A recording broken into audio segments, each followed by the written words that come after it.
Gemini Electronics sales and service Tiruchi மற்றும் Thanjavur. Studio Green KE Gnanavel ராஜாவின் பிரம்மாண்ட தயாரிப்பில் சூர்யா அசத்தும் கங்குவா வெற்றி நடை போடுகிறது.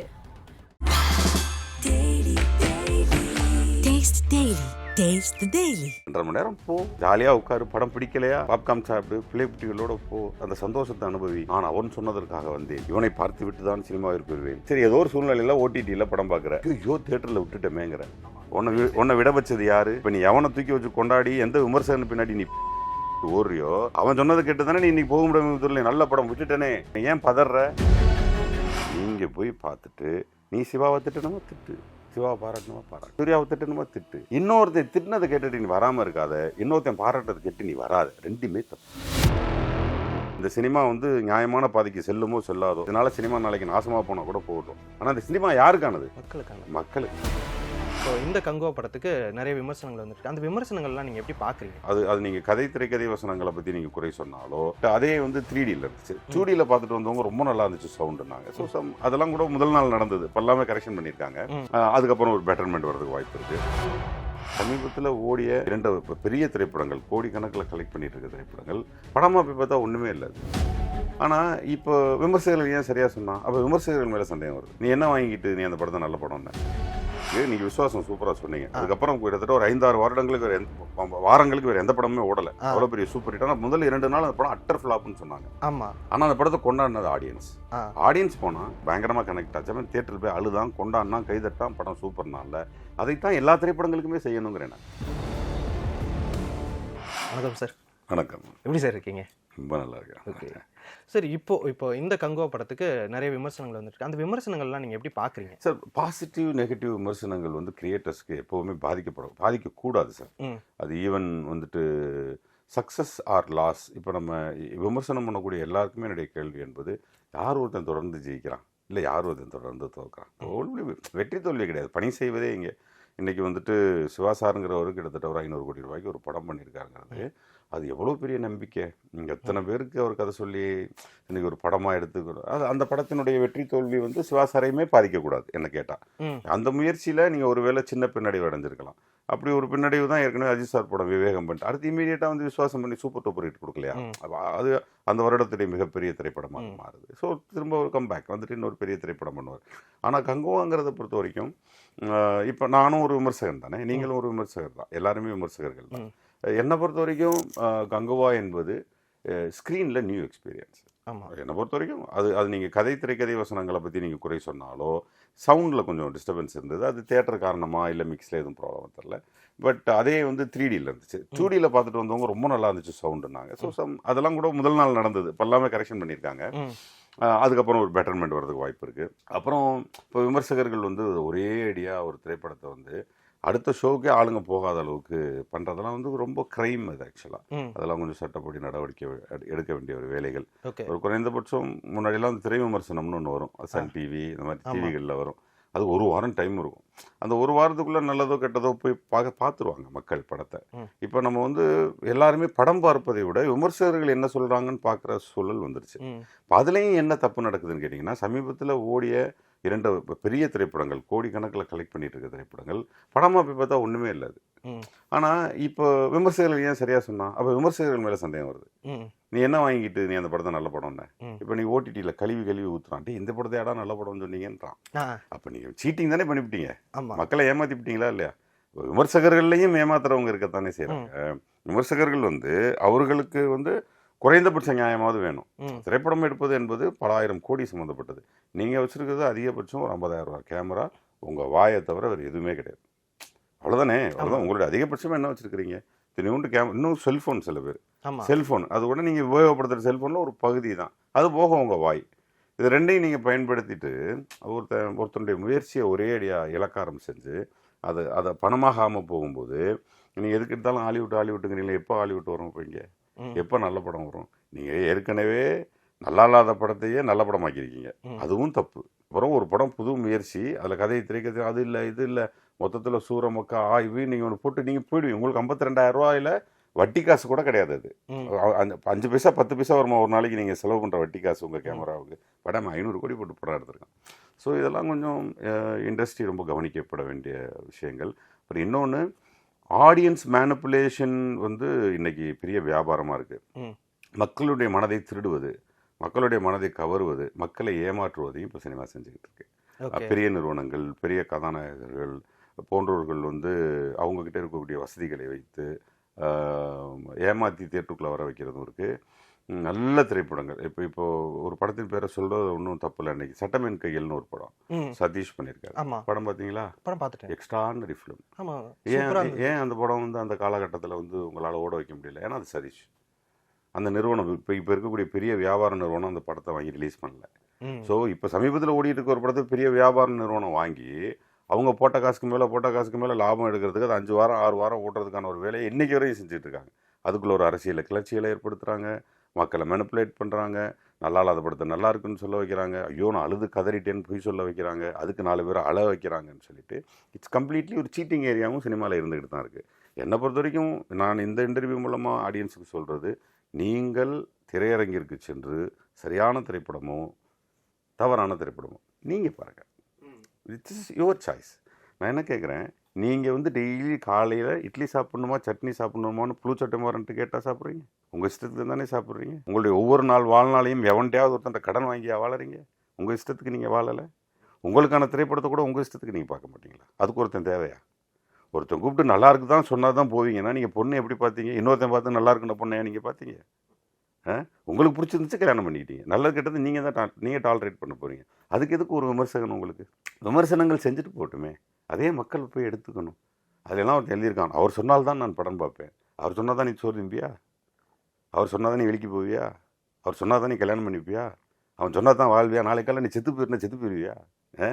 எதுக்கு இன்னொருத்தன் உனக்கு? உனக்கு அறிவு இல்லையா? உன் அறிவை இடைப்படுவதற்கு தானே திரைப்படம் ஓடிக்கிட்டு இருக்கு. அங்கே போய் இப்போ பாரு, உன் அறிவை அவனோட ஷேர் பண்ணிக்க. அங்கே ஒரு அறிவாளி படம் எடுத்திருக்கான், அந்த அறிவாளி நீயும் இன்டர்கேட் பண்ணிக்கங்க, பேசிக்கங்க, உங்களுடைய தொடர்புகளை அதிகப்படுத்துங்க. நீ உன் ஃபேஸ்புக்கில் எழுது, நீயே நல்ல விமர்சகன் தானே, உனக்கு எதுக்கு ஒரு விமர்சகன்? புரியுதுங்களா?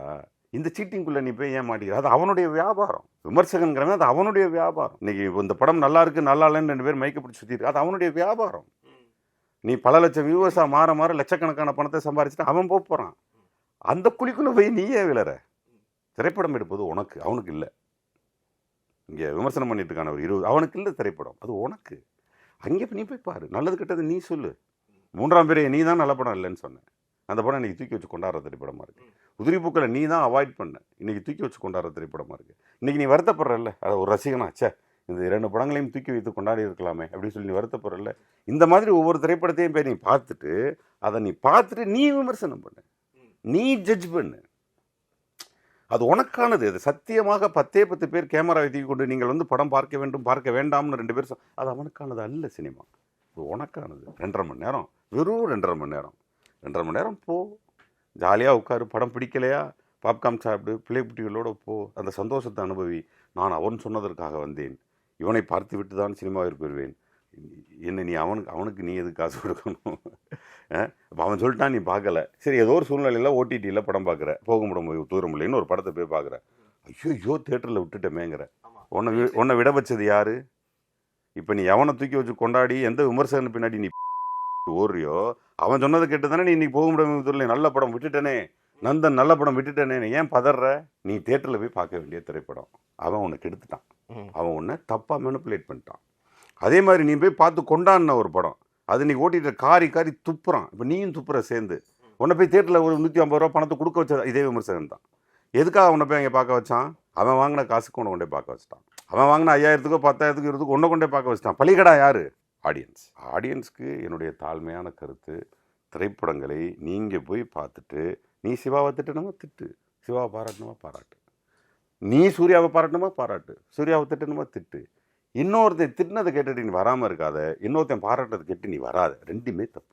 புரியுதுங்களா? 2 விமர்சகர்கள் சொன்னால், நான் விமர்சகர்களை தவிர்ப்பது இந்த இண்டஸ்ட்ரி தவிர்க்குமான்னு கேட்டால், அந்த இண்டஸ்ட்ரி தவிர்க்குமோ தவிர்க்காதோ, இந்த சினிமா வந்து நியாயமான பாதைக்கு செல்லுமோ செல்லாதோ, இந்த திரைப்பட விநியோகஸ்தர்கள் இருக்கிறாங்க, ப்ரொடியூசர் கவுன்சிலுக்கு, அனைத்து கவுன்சில்களும் இது எதையுமே கண்டுக்கல.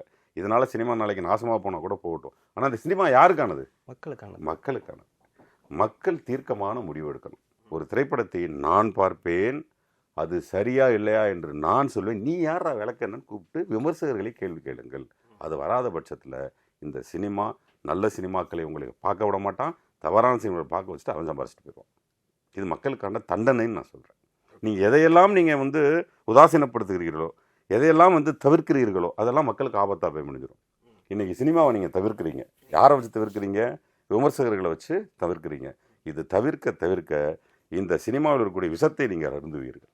ஏன்னா அவன் உனக்கு விஷம் கொடுக்க தயாராகிடுவான். ஏன்னா அவன் வாங்கின காசுக்கு தான் விமர்சனம் சொல்லுவான். நீ போய் கெட்ட படத்தை பார்த்து கெட்டதுக்கு தயாராகிடுவேன், நல்ல படத்தை நீ பார்க்க மாட்டேன்.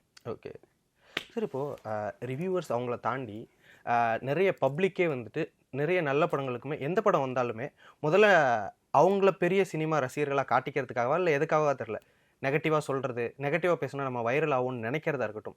நம்ம விசுவாசத்தை பற்றி பேசணும். விசுவாசத்துக்கு முதல் 2 நாள் நெகட்டிவ் ரிவ்யூஸ் தான் வந்துச்சு. அதுக்கப்புறம் தான் அது வந்து மிகப்பெரிய ஹிட் ஆச்சு. இந்த மாதிரி நிறைய படங்கள் அந்த மாதிரி நிறைய படங்கள் இருக்கு. நீங்க விசுவாசம் சூப்பராக சொன்னீங்க. அதுக்கப்புறம் கிட்டத்தட்ட ஒரு 5-6 வருடங்களுக்கு வாரங்களுக்கு வேற எந்த படமே ஓடல. அவ்வளோ பெரிய சூப்பர் ஹிட். ஆனால் முதல் 2 நாள் அந்த படம் அட்டர் ஃபிளாப்னு சொன்னாங்க. ஆமா. ஆனால் அந்த படத்தை கொண்டாடினது ஆடியன்ஸ் போனா அந்த எமோஷன் அவனுக்கு கனெக்ட் ஆச்சு.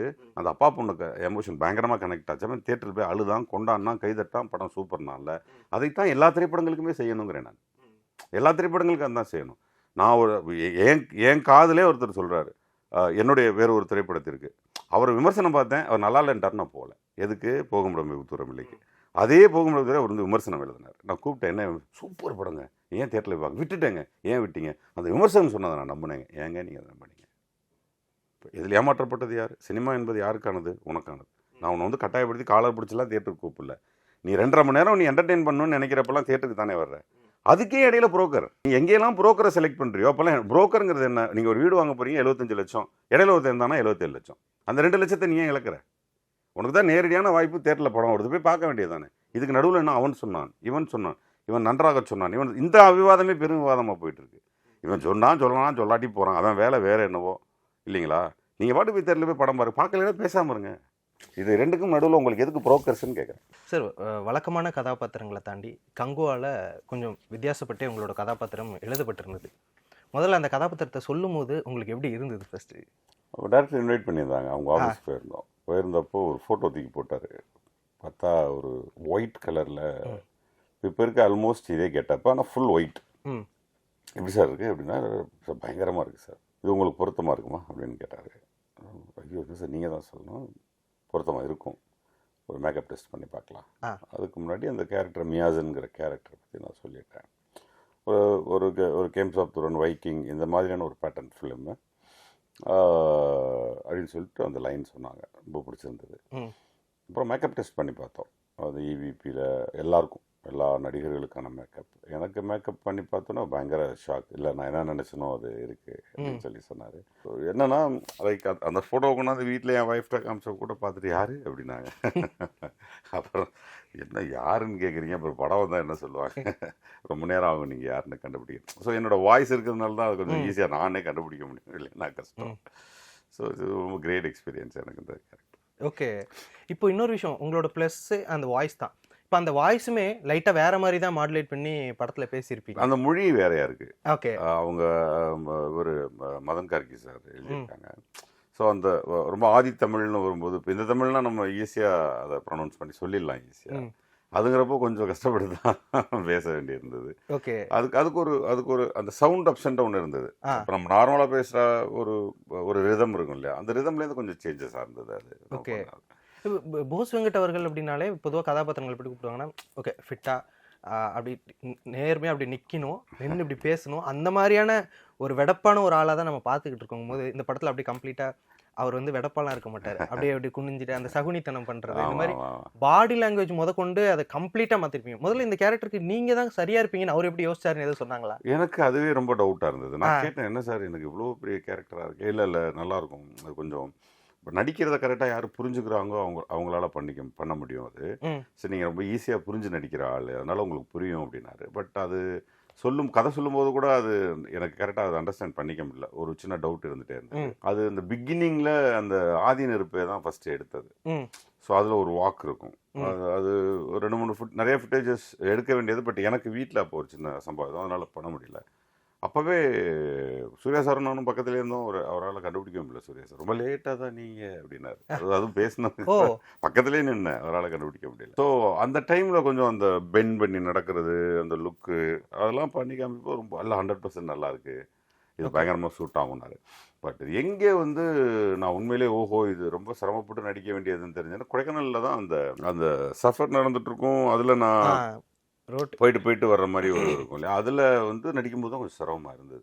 அந்த பெண்டு, அந்த லுக்கு. ஸோ நீங்கள் சொன்ன மாதிரி ஒரு கோனி சகுனி லைக் அந்த அந்த பேட்டர்ன் ஆஃப் என்னன்னா ஒவ்வொரு இடத்துக்கும் நம்ம மூட்டி விடுறது தானே அவனுடைய வேலை. ஸோ அப்போ அதில் வந்து டைரக்டர் அடிக்கடி சொல்லுவார், இந்த மாதிரி கேரக்டர்ஸ்க்கு வந்து பெரிய இது இருக்காது. எப்படி அவன் ஆப்போசிட்டில் இருக்கிறவனை மயக்கிறதுக்கு அவங்க என்ன வேணா பண்ணுவாங்க, வளைவாங்க, கொலைவாங்க. அப்போ அவனுக்கு அதான் பிடிக்கும் ஆப்போசிட்டில் இருக்கவனுக்கு அப்படின்னாரு. அப்போ அதெல்லாமே அப்ளை பண்ணோம், அதெல்லாம் ஒர்க் அவுட் ஆச்சு. அது பர்டிகுலர் அந்த பாபி பார்க்க போகும்போது அந்த அந்த ஸ்டிக்கில் அப்படி போகும்போது அந்த அந்த கையிலையும் முகத்துலேயுமே அந்த நளினம் இருக்கும். நீங்கள் என்ன சொன்னாலும் நான் கேட்பேன், நான் உங்களுக்காக தான் வந்திருக்கேன், நான் உங்களோட ஸ்லேவ் நான் அப்படின்னு நிறைய விஷயத்த சொல்லணும். ஆனால் அதை ஒரே சிரிப்பில் சொல்லணும் அப்படின்னு அது ஒர்க் அவுட் ஆச்சு. அது எனக்கு ரொம்ப புது அனுபவம் ஆக்சுவலாக. ஓகே. இப்போ நமக்கு இவ்வளோ விஷயம் தெரியும், நாம இவ்வளோ ரெஃபரன்சஸ் எடுப்போம், இவ்வளோ விஷயம் தெரியும் அப்படிங்கிறது புதுசாக ஏதாவது சேலஞ்சிங்காக ஒரு படம் வந்தால் தான் நம்மளாலேயே நம்ம காட்ட முடியுது.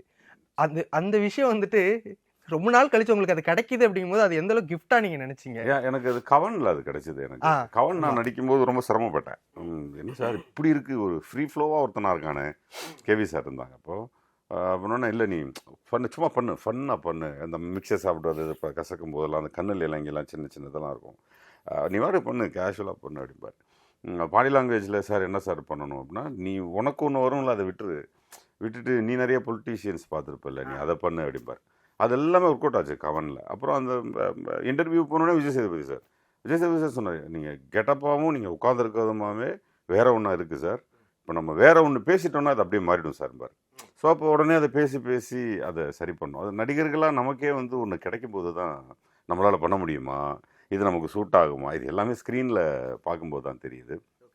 அதுவும் நான் மானிட்டர்லேயும் டப்பிங்லேயும் பார்த்தது, அதை ஸ்க்ரீனில் வித் மியூசிக் பார்க்க போகும்போது உண்மையிலே ரொம்ப பிரமிப்பாக இருந்தது. இப்போது ஒரு என்னை போன்ற நடிகர்களுக்கு ஒரு திரைப்படம், அதுவும் சூர்யா சார் மாதிரி ஒரு ஸ்டாரோட திரைப்படம் கிடைச்சாதான் நான் அடுத்த ஸ்டெப் போக முடியும் நடிகன். இல்லைன்னா எம்எல்ஏ இருக்க பிலீவ் இருக்காது.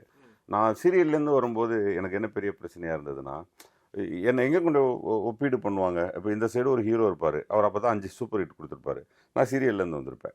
ஸோ அதை எங்கே என்னால் உடைக்க முடிஞ்சதுன்னா, நான் ரஜினி சார் படம் பண்ணோன்னே அது உடைஞ்சது. நான் ரஜினி சார் கூட அப்படி நின்றுட்டேன். அப்படி நிற்கும் போது என்னன்னா, ரஜினி சார் கூட நின்றுட்டார், அப்போ இவர் கூட நிற்பார். அப்புறம் தான் அதுக்கு அடுத்த கட்ட heroes Jayaravi sir, Jeeva sir கூட எல்லாம் நிற்க வைக்கிறாங்க. இது ரொம்ப கஷ்டம். என்ன மாதிரியான நடிகர்கள் வந்து ஒரு ஸ்டார் கூட போய் நிற்கிறதுங்கிறதுக்கே யாராவது ஒரு ஸ்டார் என்ன அரவணைக்கணும். அது அரவணைச்சாதான் அது நடக்கும். கவனில் விஜய் சேதுபதி சார் பண்ணார், ரஜினி சார் அந்த பக்கம், இப்போ சூர்யா சார். சூர்யா சார் இப்போ நம்ம வந்து இப்போ அதை அரவணைச்சிருக்காரு. ஸோ இப்போ இது லாங் வே டு கோ. இது நல்ல மைலேஜ் கொடுக்கும், எனக்கு நடிகனாக நல்ல மைலேஜ் கொடுக்கும். Okay sir. இப்போது இந்த யூசேஜ் ஆஃப் அட்மாஸ்பியர் அந்த ஒரு விஷயம் இருக்குல்ல சார், இப்போ நார்மலாக ஒரு படங்கள் பண்ணும்போது அது இயல்பாக ஒரு இடமா தான் இருக்கும், பெருசாக விஎஃப்எக்ஸ் இருக்காது, சிஜி இருக்காது, அந்த மாதிரியான விஷயம். இப்போ இது நீங்கள் அந்த கப்பலில் பண்ணுறீங்கன்னா இதெல்லாம் விஎஃப்எக்ஸ், இதெல்லாம் சிஜி, இந்த மாதிரியான விஷயங்கள்லாம் அடாப்ட் ஆகி நடிக்கிறது அப்படின்னு அந்த ஒரு விஷயம் இருக்குல்ல, அது எப்படி இருந்தது? ஆக்சுவலாக அது நம்ம சின்ன படங்கள் நடிக்கும்போது அதுக்கான வாய்ப்புகள் இருக்காது. இந்த மாதிரி ஹிஸ்டாரிக்கல் ஃபிலிம்ஸு இப்போது பெரிய ஒய்டராக சூப்பர் ஸ்டார்ஸ் வச்சு இப்போ ஒய்டராக ஃப்ரேம் வைப்பாங்க, அவ்வளோ பெரிய ஃப்ரேம்ஸ்க்குலாம் இங்கே இடம் இல்லை. ஸோ அப்போ ஃபுல்லாக ப்ளூ மேட் வச்சுருப்பாங்க அங்கே நமக்கு அது தெரியும். பட் நம்ம டைரக்ஷன் டிபார்ட்மெண்ட்லேயும் கொஞ்சம் இருக்கிறதுனால அது நமக்கு ரொம்ப ஈஸி தான். இப்போ அதுவும் அங்கே இருக்கு பாரு, அதான் மண்டையாரு, அந்த இருக்கு பாரு ஆர்த்தினா, ஆக்சுவலாக அது இவ்வளோ பெரிய செட்டு தான், அது அவ்வளோ தூரத்தில் தான் இருக்கும் அந்த ப்ளூ மேட்டு. பட் நம்ம சைட்டை ரொம்ப லாங்காக வச்சுக்கணும். ஸோ அது நம்ம டைரக்ஷன் டிபார்ட்மெண்ட்டில் நம்மளும் படங்கள் பண்ணதுனால அந்த நாலேஜ் நமக்கு ரொம்ப ஈஸியாக இருக்கும். அட் த சேம் டைம் அது என்னவா ஸ்க்ரீனில் வருங்கிற ஐடியாலஜி அவர் ஆல்ரெடி பண்ணி வச்சுருந்தார். சிவா சார் சிஜிலாம் எடுத்தோடனே காமிச்சிட்டாங்க, இதான் நீங்கள் இருக்கிற கப்பல், இங்கே ஒரு கப்பல் இருக்குது, இங்கே ஒரு கப்பல் இருக்குது, இங்கே இவ்வளோ கடல் இருக்குது, இங்கே ஹில்ஸ் இருக்குங்கிறத முன்னாடியே பண்ணியிருக்காங்க சிஜியில். ஒரு ஐடியாலஜி இருக்குது அவங்ககிட்ட. ஓகே, அது ரொம்ப ஈஸியாக இருந்தது நமக்கு பண்ணும்போது. இப்போ அவர் உங்களுக்கு சொல்லியிருப்பார் சார், இந்த கேரக்டர் இப்படி தான், இந்த மாதிரியான விஷயங்கள்லாம் இருக்குன்னு சொல்லிட்டு. அவர் சொன்னதுக்கப்புறமும் ஒரு ஆக்டராக நீங்கள் ஒரு ஹோம்ஒர்க் பண்ணியிருப்பீங்கல்ல, அந்த ஹோம்ஒர்க் என்ன? அந்த ஹோம்ஒர்க் வந்து லைக் கண்ணில் ஒரு திருட்டுத்தனத்தை கொண்டு வர்றதுங்கிறது அந்த லென்ஸோடு ரொம்ப சிரமமாக இருந்தது. அதுலேயும் ஒரு கண்ணில் ஜடம் இருக்கும், அப்போ அதில் வந்து இப்படி இப்படி எட்டி பார்க்க போகும்போது இப்போ இந்த கண்ணுனா உங்களுக்கு ஐடென்டிஃபை ஆகிடும். அந்த கண்ணுக்கு ஒரே ஒரு ரவுண்டு தான். ஸோ அந்த ரவுண்டுக்குள்ள ஐடென்டிஃபிகேஷன் ரொம்ப கஷ்டம். அப்போ நம்ம என்னென்னா ஒரு லிமிட்டுக்கு மேலே ஓவர் ஆக்ட் பண்ணி ஆகணும். இப்போ நான் வந்து இப்போ இப்படி மறைச்சிட்டு இப்படி பார்த்தேன்னா அவங்களால ஐடென்டிஃபை பண்ண முடியும். இப்போ அந்த கண்ணுனா ரொம்ப பண்ணணும் பாடியோட. ஸோ அது மட்டும் எனக்கு ஒரு டவுட் இருந்துகிட்டே இருக்கும், சார் ஓவராக பண்ணிட்டோமோ அப்படின்னு. இல்லை வந்து மானிட்டர் பாருங்கம்பாங்க, பார்த்தோம்னா கரெக்டாக இருக்க மாதிரி இருக்கும். என்னன்னா இது இருக்கிறதுனால டக்குன்னு அந்த உணர்வை கடத்த முடியாது. ஓகே. ஸோ அது ஒரு ப்ராப்ளம் எனக்கு இருந்துகிட்டே இருந்தது. அப்புறம் தான் ஒரு கட்டத்துக்கு மேலே பாடியை ரொம்ப அந்த அந்த அந்த அந்த ஸ்டிக் ஒன்று ஆல்ரெடி அவங்க டிசைனில் இருந்தது. அந்த டிசிட்டி அதை ஹேண்டில் பண்ணுறது ஒரு இடத்துல பார்த்தீங்கன்னா அவர் சொல்லி முடிச்சோன்னே சரியாச்சுன்னு டக்குன்னு இப்படி மாற்றிருப்போம். அப்போ என்னென்னா வேற எதுனாலையும் அதை சொல்ல முடியல, அப்படி ஒன்று பண்ணியிருப்போம். அப்புறம் ஒரு இடத்துல அப்படி பண்ணியிருப்போம், அந்த சடையை இது பண்ணிட்டு இது பண்ணியிருப்போம். அப்போ ஸோ இஸ் வெரி ஈகராக அவனை மேனிப்புலேட் பண்ணிட்டான் அப்படின்றது புரியணுங்கிறாரு. அப்போ மேனிப்புலேட் ஆகிட்டானா இல்லையானா இப்படி பார்த்தா ஸோ அது கன்வே ஆகுது. ஸோ அது மாதிரி சின்ன சின்ன மைனூட் விஷயங்கள் டேரக்டரோட டிஸ்கஸ் பண்ணி பண்ணோம். ஓகே. பட் அது என்னோட பங்கு உண்டு, பட் அவரோட பர்மிஷனோட தான் பண்ணோம். இப்போ இது வந்து நான் தான் சொன்னேன், சார் அது அவர் ஒரு ஸ்டைல் சொல்லும்போது ஒரு கண்ணை நம்ம மறைச்சிருக்கோம், அது பர்பஸ்லாம் கிடையாது, அது ஒன்று இருக்குது. ஸோ ஒருவேளை அந்த 2 கண்களையும் காட்டுறதுக்கு எனக்கு ஒரு வாய்ப்பாகவும் இருக்கும் இல்லையா அப்படின்னா ஓகே பண்ணுங்க, அதெல்லாம் பண்ண ஒர்க் அவுட் ஆச்சு. ஓகே. இப்போ அவர் ஸ்கெட்ச் பண்ண கேரக்டர் இது அப்படிங்கும்போது ஏதாவது ஒரு இடத்துல அவரே ஒரு காம்ப்ளிமெண்ட் கொடுத்துருப்பார்ல உங்கள்கிட்ட, அந்த மாதிரி ஏதாவது ஒரு விஷயத்துக்கு காம்ப்ளிமெண்ட் எனக்கு ஃபர்ஸ்ட் 2-3 ஃப்ரேம்லேயே சொல்லிட்டாரு. அது வந்து இந்த கேரக்டர் ஒர்க் அவுட் ஆயிடுச்சு, இந்த கேரக்டர் ஒர்க் அவுட் ஆயிடுச்சு, இந்த கேரக்டர் நிற்கும், இந்த படத்தில் இந்த கேரக்டர் ரொம்ப முக்கியமானது. ஏன்னா 5 தீவுகளுக்கும் போய் 5 தீவுகள்லையும் இருக்கவனோட இருக்க இன்ட்ராக்ஷன் எனக்கு மட்டும்தான் இருக்கும், 5 தீவில் இருக்கவனோடையும். ஸோ அது வந்து பிகினிங்கில் ஒர்க் அவுட் ஆகலைன்னா டோட்டலாக ஒர்க் அவுட் ஆகாமல் போயிடும். அது 2-3 ஷார்ட்லேயே சொன்னார் இந்த கேரக்டர் ஒர்க் அவுட் ஆகிடுச்சு அப்படின்னு சொல்லி சொன்னார். Okay sir. இப்போ உங்களோட கேரக்டர் பார்த்துட்டு முதல்ல பாராட்டினது யாரு சார்? படம் ரிலீஸ் ஆனது? படம் ரிலீஸ்க்கு முன்னாடி சுந்தர் சி சார் கூப்பிட்டாரு. இப்போ போஸ் இப்போ தான் கொஞ்சம் ஃபுட்டேஜஸ்லாம் பார்த்தேன், ரொம்ப நல்லா பண்ணியிருக்கேன் அப்படின்னு சொல்லி சுந்தர் சி சார் சொன்னார். அந்த மாதிரி திரு தனஞ்சயன் அவர்கள் அவங்கெல்லாம் சொன்னாங்க. அதுக்கப்புறம் சூர்யா சார் வந்து அதுக்கப்புறம் ஒரு பர்சனலாக மீட் பண்ணும்போது ரொம்ப நல்லா வந்திருக்கு உங்கள் கேரக்டர். ஓகே. உங்கள் கேரக்டர் ரொம்ப ஸ்பெஷலாக தெரியுது படத்தில். ஓகே சொன்னாங்க. இப்போ கங்குவாவோட இந்த விமர்சனங்கள் இதில் இன்னொரு பியூட்டி என்னன்னா மதன் கார்கி இருக்கார் இல்லையா, அவர் தான் வசனம். நான் டப்பிங் போயிருந்தேன். டப்பிங் போனோடனே வாங்க சார் அப்படின்ட்டு எந்த கேரக்டருக்கு பேச போகிறீங்க அப்படின்னாரு. எந்த கேரக்டர்? நான் எந்த கேரக்டருக்கா எனக்கு சார், நீங்கள் என்ன பண்ணியிருக்கீங்க இதில் அப்படின்னாரு. சார் மியாசன் நான் தான் பண்ணியிருக்கேன் அப்படின்ட்டு திரும்ப வந்து ப்ளே பண்ணுங்க அப்படின்ட்டு ப்ளே. என்ன சார் நான் 4 தடவை படம் பார்த்துட்டேன், நீங்கள் தான் மியாசனா அப்படின்னாரு. ரொம்ப ஷாக்கிங்காக இருந்தது. நானும் சசி சாரும் ஒன்று உட்காந்து படம் பார்த்தோம். இப்போ டேரக்டர் சசி சார் அவரே என்ன படம் கங்குவா வந்தீங்களா? நராம சார் எப்படி சார் இருந்துச்சு கேரக்டர், நடிச்சிருக்கீங்களா? என்ன சார் அந்த மியாசன் கேரக்டர் நான் தான் சார். ஆமாங்க நல்லா பண்ணியிருந்தீங்க, நீங்களாங்க நான் யாருன்னு ரொம்ப நேரமாக டவுட்ல இருந்தேன். ஸோ இது ஒன்று இப்போ வரைக்கும் இருக்கு சார். அந்த விஷயம் உங்களுக்கு எப்படி சார் இருக்கும்? அது சந்தோஷத்தை தான் கொடுக்குமா இல்லை ஒரு விஷயத்துல கொஞ்சம் வருத்தமாகவும் இருக்கும்? அவ்வளோ கஷ்டப்பட்டு நடிச்சிருக்கோம், நமக்கு தெரிலன்ட்டாங்களே என்ன ஒன்று இருக்கும். பட் ஆனால் ஒரு சந்தோஷம், ஒரு கேரக்டரை வந்து நம்ம கரெக்டாக ஜஸ்டிஃபை பண்ணியிருக்கோம். அதை ஜஸ்டிஃபை பண்ணலைன்னா தான் அவங்க ஈஸியாக ஏன் தான் போஸ் போகிறான்னு இருப்பாங்களே. இப்போ என்னுடைய வாக்கு எல்லாருக்கும் தெரியும், என் குரலுமே ஆல்மோஸ்ட் தெரியும். இப்போ அதுக்குள்ளேயுமே ஒரு சின்ன சின்ன சேஞ்சஸ்லாம் பண்ணோம். இது ஒர்க் அவுட் ஆகிருக்குங்கிறது வந்து பெருமை தான். ஓகே, பெருமை தான், சந்தோஷம் தான். சார் இப்போ உங்களோட ப்ளஸ் அப்படின்னா அந்த ஒரு வாய்ஸ் அப்படிங்கும்போது அதை வந்துட்டு ரெகக்னைஸ் பண்ணது இப்போ சிவா சார் வந்து அவரோட முதல் படம் வீரத்திலே, ஐ மீன் சிறுத்தைக்கு அப்புறம் இப்போ அஜித் சாரோட பண்ணுறாரு. அதில் வீரத்தில் உங்களோட வாய்ஸ் தான் அவர் யூஸ் பண்ணியிருப்பார். அப்பையிலேருந்து அந்த ஒரு தொடர் ஃப்ரெண்ட்ஷிப் இருக்கு. அதுக்கப்புறம் இப்போ தான் படத்தில் நடிக்க வச்சிருக்காரு. அப்படிங்கும்போது அது எப்படி இருக்கு? அதுக்கப்புறம் ஃபாலோ பண்ணிருந்தீங்களா? வீரம் வந்து வீரம்க்கு முன்னாடியே சிவா சார் நிறைய பேசிப்போம், மெசேஜஸ் பண்ணிப்போம். அவரோட எல்லா பர்த்டேக்கும் எனக்கு தெரிஞ்சு இந்த கடந்த 15 வருடங்களாக என்னோட மெசேஜஸ் தான் ஃபர்ஸ்ட்டில் இருக்கும் அவருக்கு. ஸோ அதை வந்து அது கண்டினியூவாக அவருக்கு நான் பிறந்தநாள் வாழ்த்து சொல்லிடுவேன், எனக்கும் அவர் சொல்லிடுவார். அப்புறம் என்னுடைய மனைவியும் அவங்களும் ஒரு கிளாஸ் மேலே கீழே, அவர் அக்கான்னு தான் கூடுவார் என் ஒய்ஃப். ஸோ அக்கா எப்படி இருக்காங்க அப்படி நல்ல பழக்கம். அப்போ இந்த டப்பிங் கூப்பிடும்போதும் கூட அண்ணா சார் எப்படி சார் இருக்கீங்க, அக்கா எப்படி இருக்காங்க அப்படின்ட்டு ரொம்ப கேஷுவலாக இருந்தார். நான் உள்ளே போய் அவர் அதுல் குல்கர்னிக்கு 2 லைன் பேசினோடனே சார் அப்படின்னா சூப்பர் சார், நான் யாரோ ட்ரை பண்ணேன் சார் கிடைக்கல சார், இது சூப்பராக இருக்குது சார், நீங்கள் பேசுங்க சார். நான் அதில் பேசுகிறதுக்கான சம்பளத்தை அப்படியே கார்டாக எடுத்தது தான் எனக்கு டப்பிங் கார்டு. அதுக்கு முன்னாடி நான் டப்பிங் கார்டு எடுக்கலாம், யாருக்கும் டப்பிங் பேசவும் இல்லை. நான் ஃபஸ்ட்டு டப்பிங் பேசுனதே அவருக்கு தான். ஓகே, ஒரு அதுல் குல்கர்னிக்கு தான் நான் ஃபஸ்ட்டு பேசுனது. வீரம் தான் என்னோடய ஃபஸ்ட் படம். ஓகே, ஆமாம். அதுலேயே அந்த காசு அப்படியே டப்பிங் கார்டாக எடுத்ததுக்கப்புறம் தான் நான் டப்பிங் ஆர்டிஸ்டாகவே மாறுறேன். அதுக்கப்புறம் விஸ்வாசமில் நடிக்க கூப்பிட்டாரு. சம்பளம்லாம் பேசிட்டோம், கேரக்டர்லாம் சொல்லிட்டாரு. அப்புறம் ஒரு 10 நாள் கழித்து அவங்க அசோசியேட் கூப்பிட்டு சார் வந்து எக்ஸ்கியூஸ் கேட்க சொன்னாங்க. அந்த கேரக்டர் வந்து பெருசாக நிற்க மாட்டேங்குது கதையில், அது ஒரு 2-3 ஷார்ட்லேயே அதை மாற்றுறோன்னு நாங்கள் சாதாரண ஒரு ஜூனியர் ஆர்டிஸ்ட் போட்டு பண்ணிக்கிறோம், அந்த கேரக்டர் தூக்கிட்டோம் அப்படின்னாங்க. ஓகே. அந்த கேரக்டர் எடுத்துட்டாங்க. ஸோ அதில் நான் நடிக்க முடியல. அதுக்கப்புறம் நான் சாரை பார்க்கும்போது சொன்னார், ஐயோ சார் பண்ண முடியாமல் போயிடுச்சு, ஆனால் நிச்சயமாக அடுத்த படம் நம்ம பண்ணுவோம் சார். கரெக்டாக கங்குவாவில் கூப்பிட்டார். ஓகே. கூப்பிட்டு சொன்னார், நான் அந்த படங்கள்லாம் விட்டதுக்கெல்லாம் சேர்த்து இந்த படத்துக்கு ஒரு கேரக்டர் எழுதியிருக்கேன், உங்களுக்கு ரொம்ப பெருசாக இருக்கும் ஓகே அப்படின்னு சொன்னார். அதுதான் இந்த கேரக்டர், மியாசன் கேரக்டர். சார் ஆக்டிங் அப்படிங்கிறது ரியாக்ஷன், நம்ம பாடி லாங்குவேஜ் இதெல்லாம் தாண்டி வாய்ஸ் ஆக்டிங் அப்படின்றது ஒரு தனி, அதை வச்சே நம்ம ஆக்டிங்கை உணரலாம். ஆமாம், நிறைய படங்கள் அதை நம்ம பார்த்துருக்கோம். இப்போ வீரமில் நீங்கள் பேசின அந்த ஒரு டெப்த்து தான் வந்துட்டு கிட்டத்தட்ட அஜித் சாருக்கு ஆப்போசிட்டில் நிற்கிறது வந்து வெயிட்டான ஒருத்தர் அப்படின்னு நமக்கு அது ஃபீல் ஆகுது. ஸோ வாய்ஸ் ஆக்டிங் எந்த அளவுக்கு முக்கியம், அதுக்கு எந்த அளவுக்கு நீங்கள் மெனக்கெடுவீங்க, அந்த மாடுலேஷன்ஸாக இருக்கட்டும், அந்த வேரியேஷன்ஸ், அந்த விஷயங்கள்லாம்? நம்ம எபிபி சார் மாதிரி தான், டோனுக்குன்னு தனிப்பட்ட முறையெல்லாம் எதுவும் பண்ணுறது இல்லை. பட் அந்த வாய்ஸை நம்ம எங்கே பயன்படுத்துவோம்னா சில நேரங்களில் நல்லா தெரியும், இது இந்த நேரம் வந்து இந்த வாய்ஸ் வந்து ஒர்க் அவுட் ஆகிற டைமு அப்படின்னு தெரியும். நம்ம நடிக்கிற படங்கள்லையும் தெரியும். சில இப்போ இதிலேயே வந்து பார்த்திங்கன்னா, இதில் கங்குவாலே வந்து பார்த்திங்கன்னா சூர்யா சார்கிட்ட பேசுகிறது ஒன்று இருக்கும், வெள்ளக்காரன் இத்தனை பேர் வரான், நம்ம வந்து சரணடைஞ்சிடலாம், போய் சண்டை போட முடியாது அப்படிங்கிறப்ப ஒரு போரும்பார். அப்போ அதை பேசும்போதெல்லாம் அந்த இடத்துல குரலாக ஒருத்தனை வந்து நம்ம வந்து டே நீ பயந்து தான் ஆகணும், நான் உன்னை பயமுறுத்துறேன் அப்படிங்கிறது அந்த வாய்ஸில் இருக்கணும். அப்போ என் போல்டு வாய்ஸ் தூக்கி அப்படியே அடித்தோம்னா அது ஒர்க் அவுட் ஆகாது.